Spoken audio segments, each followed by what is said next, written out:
Thank you, thank you, thank you. First, on behalf of these 21 women and our coaches, okay, we want to thank you guys for making them feel the way they should feel, and that is special. So thank you for making them feel special. We appreciate you endlessly, so thank you.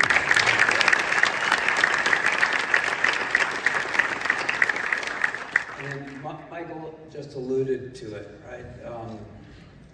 Our staff, right? And just when I sat down 20 minutes ago, I looked to my left, and now they disappear. Oh, there they are, right? We have our student trainers here. Hey. They're a part of our family, right? Everybody is within our family, right? I see Tim Hoffman here, our media relations person. 10 feet behind Tim. And when I got here, a lot of talk about, the transition and things, right? There were two women who were currently in that moment, in that time, running this program, right? Elisa Angeles, who is straight now.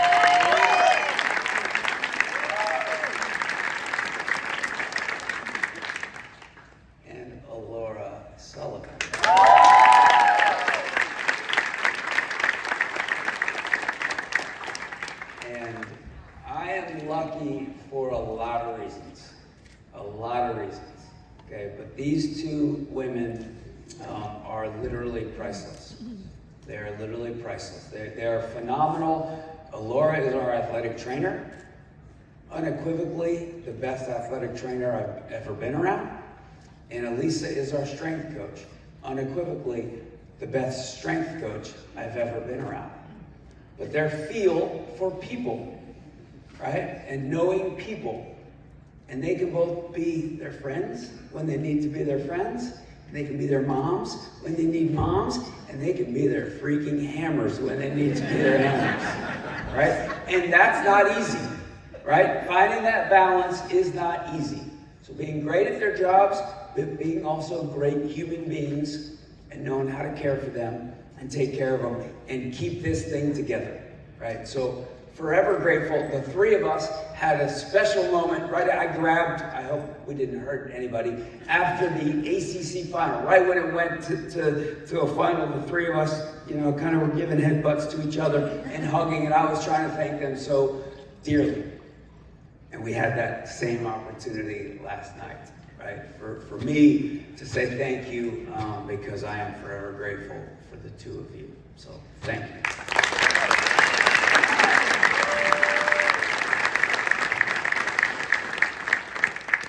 And then we have many others, right? Obviously, my coaching staff, phenomenal, luckiest guy in the world as it relates to them. And like Michael just talked about, right? The soccer was going to be the soccer, but in terms of those guys caring for you guys, endlessly special, right?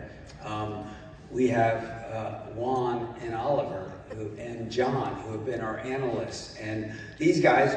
And again, talk about behind the scenes, right? We'll finish a game at 9 o'clock, and these guys, I don't even know. I don't ask because I don't want to know because I feel badly. They're in the office till wee hours of the night, cutting up all of our video. And if you could see the video that we get X number of hours later, right? These guys, when we come in the next morning, they give us the video and they are half asleep, right? Because they've been cranking out all the video. Right, or special documents, or special looking at special things about an opponent or about within our team. Endlessly appreciative of the work that you guys do. Okay, so thank you. Obviously, here we are. We're at a university. We're at a school. We go to class. We take exams. Lauren Day helps that. Right. She just started exactly 14 months ago with our team, right? She was a former student athlete herself, nice and a lot younger than me, and so can connect and relate with the players. And I think, is really, really quickly. She followed someone who had been here for a long time, right? Hard job. But she has enmeshed within our team very seamlessly and quickly, and I know our players have responded to her. So thank you, Lauren, for all you do.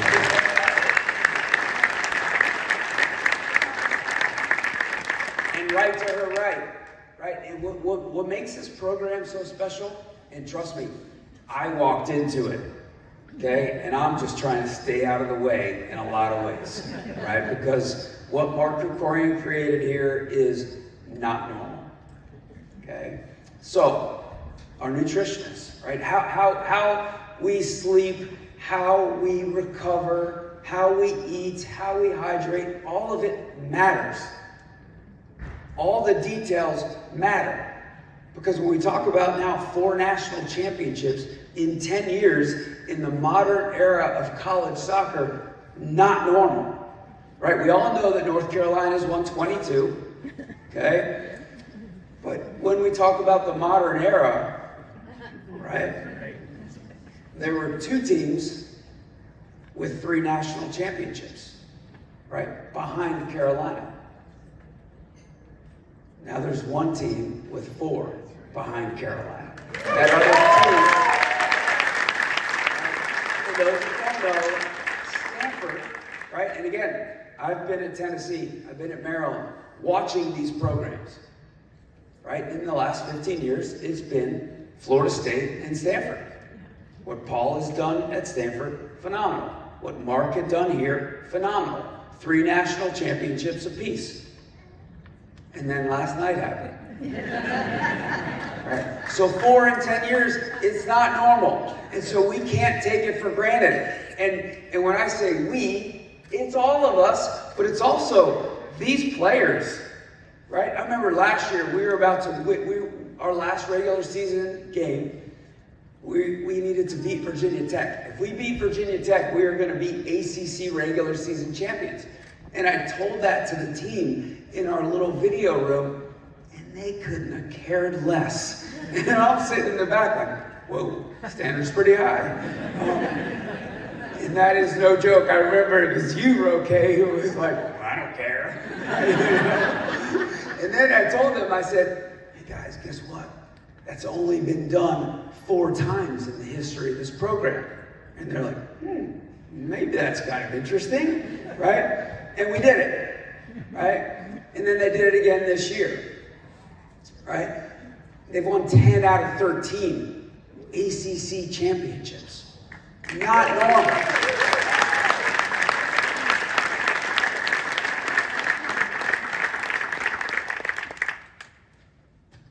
Duke's a good program, right? Phenomenal program. A ton of Elite Eights in the last X number of years. They've never won an ACC championship because it's that hard. 4 ACC teams in the Elite 8 this year. If we include Stanford, soon to be in the ACC, that's 5. 1 year ago, 5 of the Elite 8 were ACC teams. So winning an ACC regular season championship or winning a tournament mirrors winning a national championship. It's a big deal. So if you've won 10 out of 13, that's a big deal. However, if you're sitting here and we have about 5 or 6 of them who have won 4 consecutive ACC tournament championships.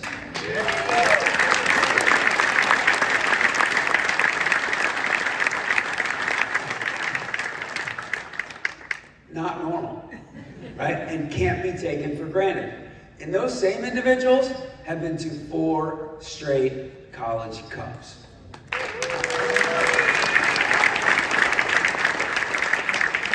So you get into talking about standards, and I'll get back to that, okay? But all that winning happens with all the people behind the scenes. So sitting next to Lauren are, and you're not going to believe this, are 2 nutritionists, Kieran and Keelan, a boy and a girl. And again, going back to, it's the care factor. How good are you at your job? But how much do you care? Right? And they were with us all weekend, and they made sure that our players were eating right, hydrating right, and fully prepared. to do the job Friday night, to do the job last night, okay? Because they care and our players trust them. So thank you guys for that.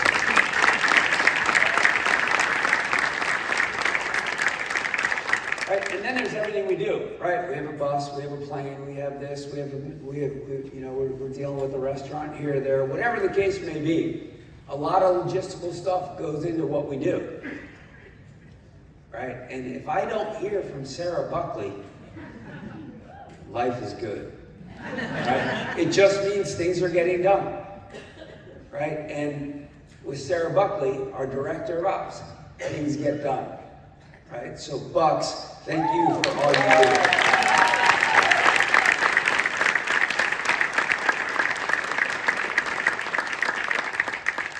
And next to Bucks is the famous Red Lightning. We were in an airport, I don't know if I was coming back from Texas, maybe? And we were walking in the airport, and a pilot walked by me really fast. He had his bag, he was dragging his bag, and kept turning around looking back. And then all of a sudden he's like, is that Red Lightning back there? It is. He does a U-turn, and he goes back because he needs a pic with Red Lightning. Well, you'll see these shirts that our players are wearing right now, right? They say FSU, they say national champions, they have a soccer ball on them, they have not 3 stars, but 4 stars. They were waiting for them when they got back today because of Frankie, right? You talk about caring endlessly and deeply about his job and about these players. To die for. Frankie and I have had to have a couple of heart-to-hearts about, yo man, go easy on those refs. But I always have a little bit of time for that passion, right? We just gotta find where that line is and not cross it, right? But forever thankful for you, Frankie, and all you do for our players.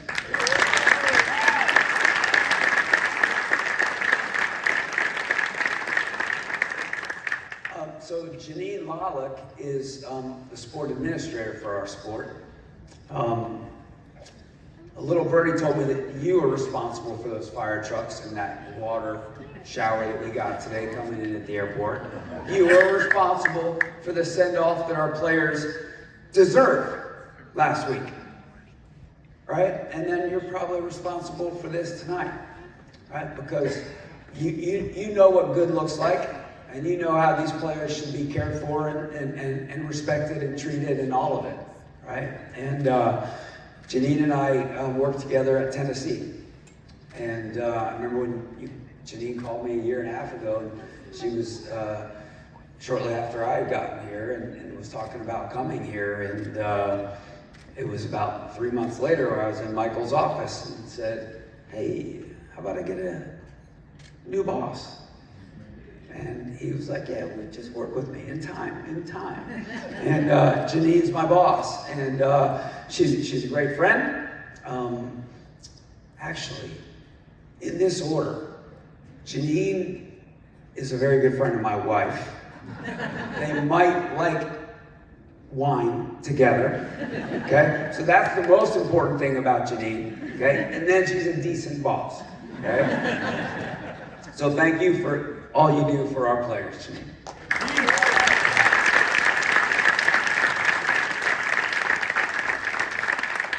And then Michael and Laura, thank you for this opportunity, right? I didn't know if I wanted this opportunity, okay?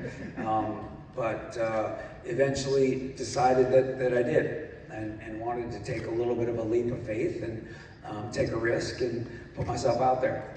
And we say it to our team all the time, be brave, right? And we decided to be brave and come here. And you decided to be brave and hire me, and I appreciate that.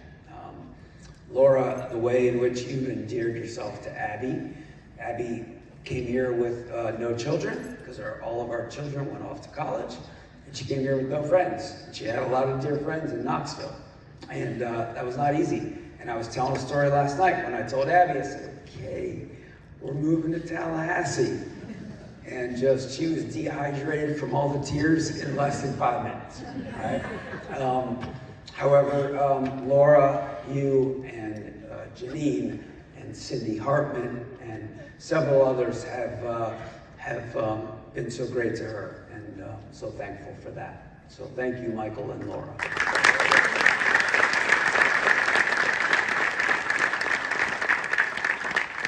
And then, Mr. President and Jay, equally wonderful, and learned all I needed to know about you when we met for the first time, and you were literally telling me every player's name on the team and basically how good they were with specific details, right? And that too is not normal, right? Right? I've been to a couple of universities and plenty of presidents who can't name one player on our team, okay? So not normal, okay? So endlessly appreciative of you guys and coming to our games, coming to the College Cup 1 year ago, coming back to the College Cup this year, and you've been good to us, and we're grateful. Thank you.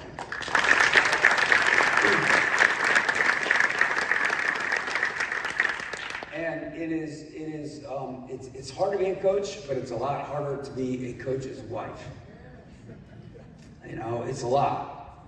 It's a lot. And Abby and I got married August 1st, 1998, went on a honeymoon, and on August 11th, I started my coaching career, college coaching career, right? And so 26 seasons later, right, you have stuck with me and dealt with me, right? And even when I'm home, right, the number of times I've heard the words, "Can you please stay off your phone?" Right? It's unfortunately has been some white noise at times, right? But she was just trying to get me to be a good dad, right? And it's hard because you want to be good and you want to do right by these players. But a lot of alone days and nights as a single mom of 3 kids. And our kids are pretty good kids. And it's all because of you. So thank you so much.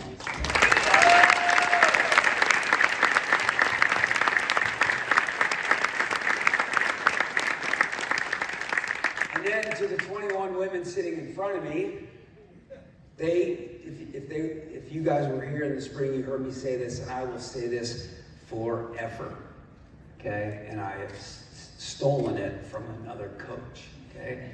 That there are 2 types of coaches.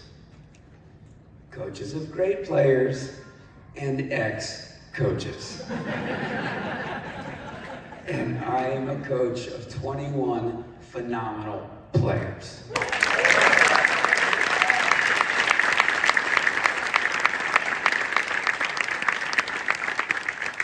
Who live up to this standard every day. And that is not easy, right?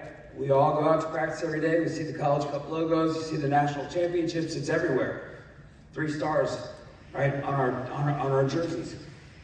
It's everywhere. We have people in this room that were responsible for 0 stars. We had some that were responsible for 1 star, right?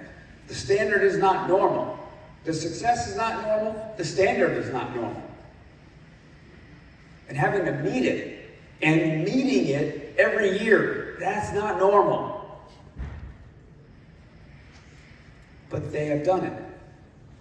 And Michael alluded to the 4-1 game, and you know, these players, you know, beating themselves up, beating each other's up, beating us up. And that's no lie. Right? You guys remember our video session the morning after Miami, right? We won 2-0. We were 8-0-1. I think we were ranked number 2 in the country, and you might have been in a morgue. And that is no lie. I think it was gray outside. It was gray in that video room. Okay? And we were all those stats. Then 4 days later, we went to play at Louisville, and I had to do this whole Excel sheet with stats, trying to convince them that they were good, right? This is what we're doing this year. This is what we did in 22. This is what the 21 team went. And they were like, maybe we're not so bad. I'm like, yeah, we're all right. We're not bad, right? However, okay, so we were dealing with a lot of talent. And we were dealing with a lot of determination, okay? But we came out of a springtime where it was rough. We didn't win many games. We didn't win a game until the end of the spring. Last game against Auburn, 1-0. Now we're playing professional teams, but still the standard is the standard, right? You're at a place where they've beaten all those pro teams before. So 8-0-2, then 8-0-1, then 9-0-1, then I believe 10-0-1, and then we played Notre Dame. And I think we were both tied first place in the ACC, right? And we smashed them, right? 4-1. A very good team, very well coached, a lot of talent. We were just phenomenal that night. And in my opinion, that's the night where the belief really began for these players. All of a sudden, they were looking around in our post-game huddle thinking, we're actually not that bad. We're actually pretty good. Maybe this team can do something special, right? And then for the first time in my career, Nate Norman, who is a good friend of mine, he coaches Notre Dame. These players were stretching in their circle. He came over and told them, I think maybe one or two other times in my career have I played against a team like yours. You guys were so dominating, that was impressive, right? And then we went on and played Pitt, and we played Duke, and we played NC State, and then all of a sudden, we were the champs of the regular season, right? And so the belief continued to go. And I use sometimes the acronym TBD, right? To be determined. However, in some of these interviews and talks I've had to do, I've also changed TBD to talent. I'm going to skip to the D, okay? We've had talent. We've had determination. But then over the course of the season, the belief was built. And when you mirror those three things, talent, belief, and determination, you can be pretty good, right? And last night, right, you talk about the Notre Dame game, 4-1, right? Dominating fashion. Last night, right, Beyonce's addressing the team before the game, and she's looking around. She's like, this is the best night ever, and I don't want this to end. And so if you ever measure determination, right, as talented as we are, and as much belief as we had, this team's mission and determination to win was unlike anything I've ever seen. And so the best coaching job I've ever done was staying the heck out of their way, because they were going to do it. And even last night, when we gave up a goal, make it 2-1, when all of a sudden it's like we're in total control of this game. All of a sudden, out of nothing, it's 2-1. Raise your hand if you're a little nervous. Yeah, some hands goes up. None of these. They got together, they sorted it out. 10 minutes later, it's 4-1. It's over. Because they got it. Because they were not going to be denied. They were on an absolute freaking mission. Right? So, I remember a president saying it about 10 years ago about the U.S. women's national team. Right? They're a bunch of badasses. Well, guess what? Absolute freaking badasses.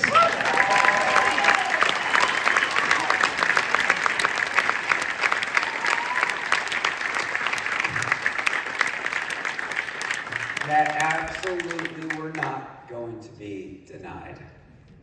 TBD. All right, without further ado,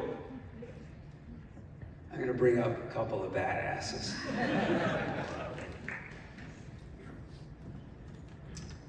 A couple women who I got to make sure I I's are dotted and my T's are crossed. Otherwise, they're coming for me. Okay? Actually, hold on. I just spotted Richard. What's up, Richard?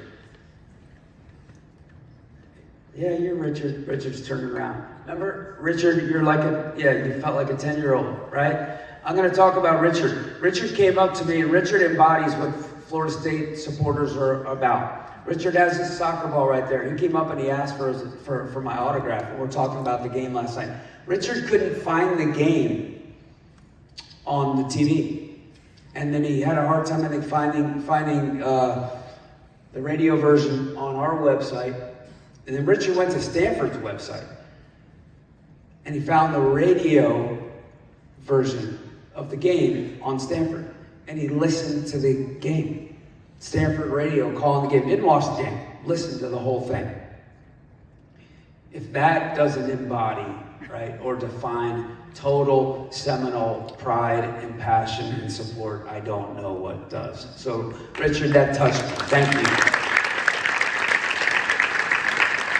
And then the best part was Richard saying that the announcers midway through the second half they were pretty broken. So, all right, without further ado, Beata Olson and Leilani Nesbitt.